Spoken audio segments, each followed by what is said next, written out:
Yeah, I'm going to finish up this part of the history, basically the properties that we own, how we got it. This is the house I grew up in. It is across the road from the barn. And like I said, like I said in the last video, I don't know how it all ended up because my dad owned the property where the heifer barn is. He bought it before he was married.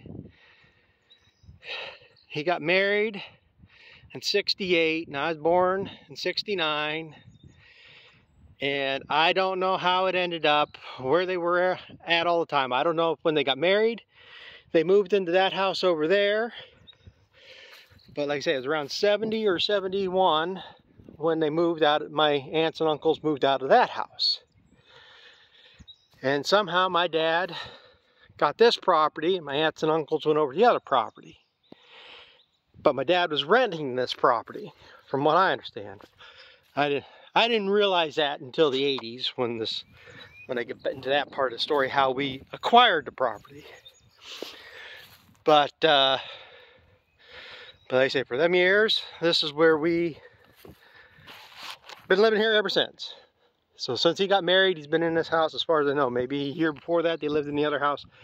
I don't know what transpired in that time frame to get that. Ooh, got some deer tracks up here at the house. But anyway, this property is 31 acres in this parcel.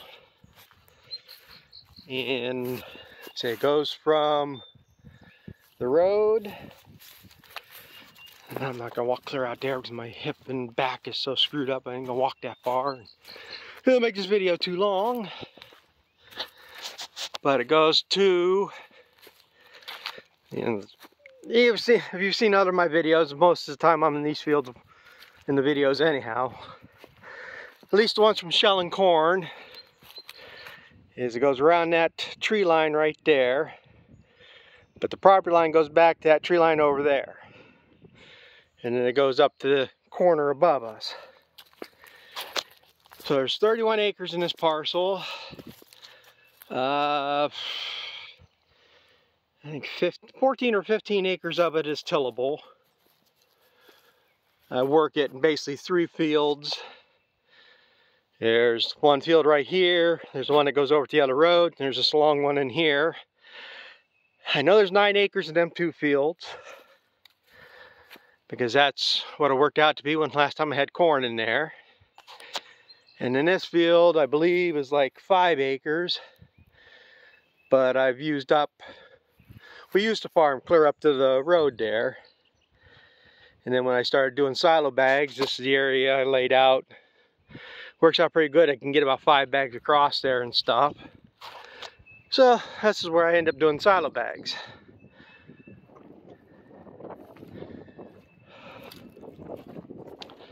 So, and then I say all that woods there goes with the old farm. And that does go back. Yeah, they'll show up here. This first, it goes down a valley up a hill. And there's a second valley. I can't see where I'm pointing, but about halfway, or just past that second hill up there, you can quite see it. That's where the property line is that cuts across. So the next neighbor actually comes up and touches us. Part of his property touches this land for property line, and then through the woods, we touch him with the other property line. So that's basically what it is. But like I say, I grew up here. This house we grew up in, and we were going to, we were going to have to move out of it. This would be 79, 80, 81, somewhere, I don't know just which is the exact year. But it turned out the landlord wasn't paying the property taxes on the place. So it went up for sheriff's sale. And my dad and my uncles went together to try to buy this. But they weren't able to buy it at the sheriff's sale, because at the sheriff's sale, from what I understand, like I say, I'm still kind of young at this age. Wasn't privy to all the information. I only hear bits and pieces over the years. Never did hear the full story. But back then, I was told, the way I understood it, you had to have cash money the day of the sale. And they didn't have enough. They got outbidded. So we were going to have to move. Now the ones that bought it, at this time in the early 80s, it was gas wells around here. The way solar panels and windmills are today was gas wells back then. And everybody and their brother was drilling gas wells. And there's the neighbor up there that I work, he was getting $13,000 checks back then when they first drilled on him. And he went out because he overspent, because everybody thought that these $12,000, $13,000 checks were going to continue. But after about 10 years, they were getting maybe a $100 check. So a lot of people overspent, expecting their worries were over. But anyway, the guy that bought the property was, at that time, there was Cross and Meridian were the two main companies around here. I don't know which one he works for or worked for, but they bought the property. Basically, they bought it to drill gas wells. Well, so we were going to have to move out of this house. So that's why I mentioned in that first video that addition on the back of that house. They were adding on 2 bedrooms and a bathroom. And it got framed in, got outside sheeting and stuff. And then I don't know what happened or how it happened, but in the turn of events, my dad was able to buy this property off of that guy, but he kept the gas and oil rights. Maybe mineral rights, I don't know how you want to word all that, but basically he wanted the gas rights. So that's what they did. Don't know why and all that. To this day, I don't even know if we have the gas rights or it was a 99-year thing or whatever. As far as I know, we can't drill a gas well on here anyhow. So we were able to buy it, and that's where we stayed. And then I don't know what all happened. Like I say, at one point my dad ended up getting sued for loss of production. They claimed that he wasn't allowing them to drill because they had come in. What happened? I remember it happened. They came in. My dad seen some flags out here in the woods, and he questioned somebody about it to find out what was going on, whatever, you know.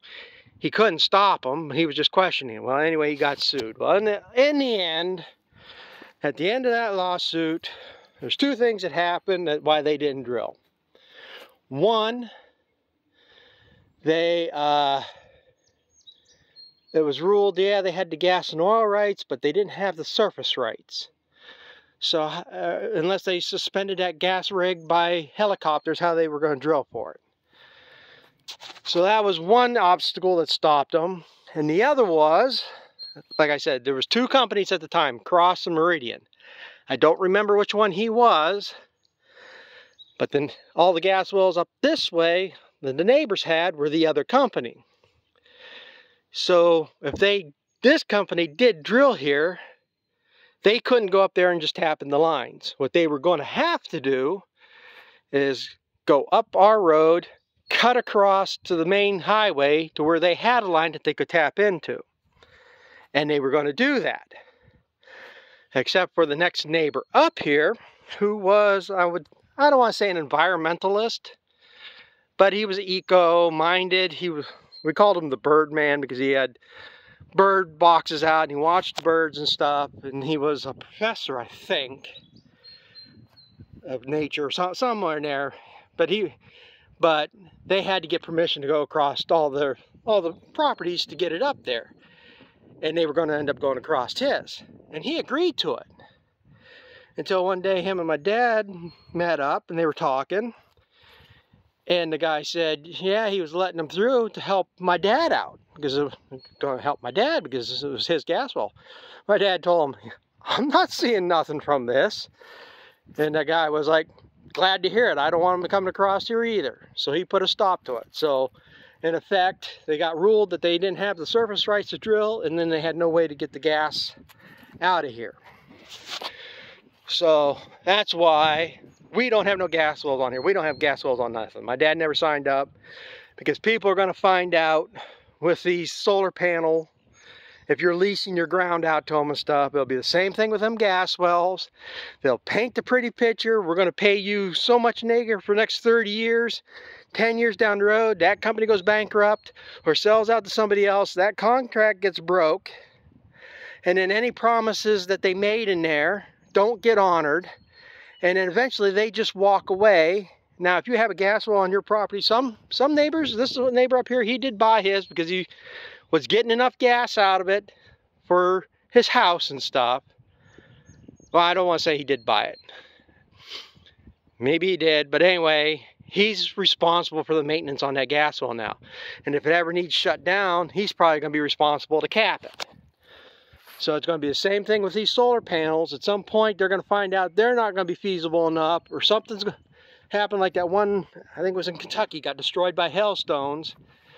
There's nothing stopping them from walking away, and then you're going to be responsible for all the cleanup of it and stuff.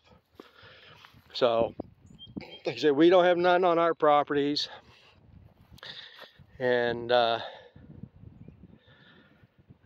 fine with that. You know, we had a coal furnace in the house. And then back in 2010, when my mom died, or maybe it was the year before, it was around that time. I think it was 2010, because it was about that time heating oil and diesel fuel prices were going up, and my brother went and put that wood furnace in, outside wood furnace, because, like you say, we got plenty of wood to burn, and that's mainly a lot of what he cut this year was all that ash out there that's dead. Cutting a lot of that down, and anything else that came down, just like, and ain't nothing real big. See, there's a couple limbs down there, and I'm sure there's some stuff out that way. But how long is this? Oh, ain't too bad. But yeah, that's the overall background how we got this. So we have roughly 100 and what's the figure out there? About 174 acres. But that's what somebody kind of asked in one video. And that's what, when I said we have an LLC set up. Again, maybe we should have a living trust. But in the LLC, me and my 3 brothers are all equal owners. And it's supposed to be set up like if one brother says, I don't want nothing to do with this place, he wants bought out. Like I said, I have questions what this lawyer did now and stuff, but supposedly, and one can't force the other ones to sell. We either all agree on something or we all disagree. So that was the big thing, and that seems to be all of our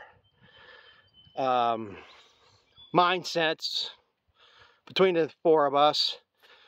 We want to keep the property. You know, like I say, once you get rid of property, you never get it back.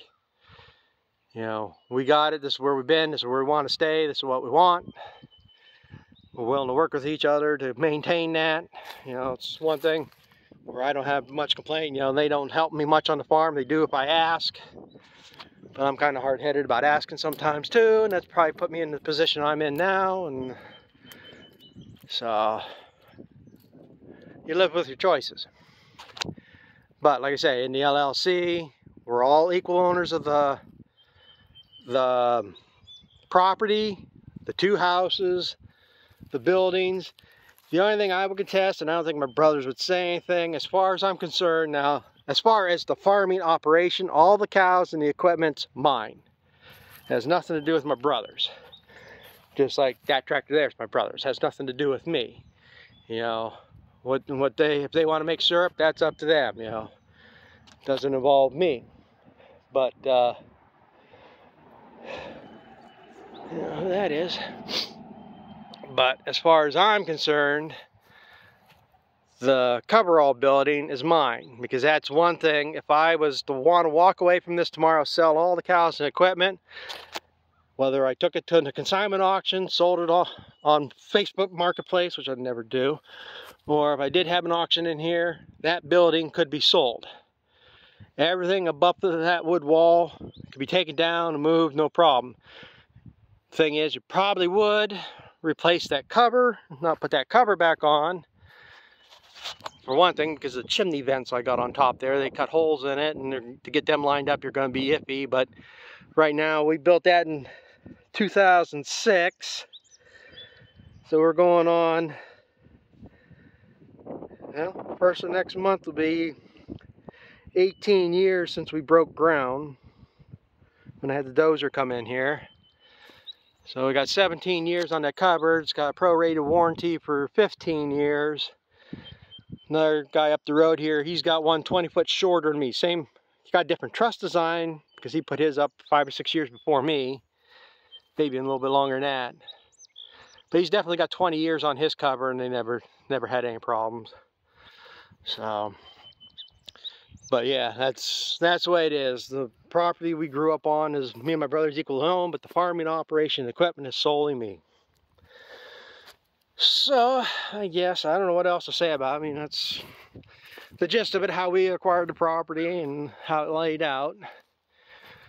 So, I guess I'll end this part of it, and like I say, I'm going to be continuing this. I'm going to talk a little bit about these here in another video, but I'm going to go next. I'll talk about the tractors and stuff here, give a little more history on some of that stuff. Because there's been several people asked about it, and like I say, I've been trying to get it together and figuring out what I want to do. Try to keep them fairly short. So, I guess, so I say, thanks for watching. If you want to continue supporting this, you know, give me a thumbs up, subscribe, comment.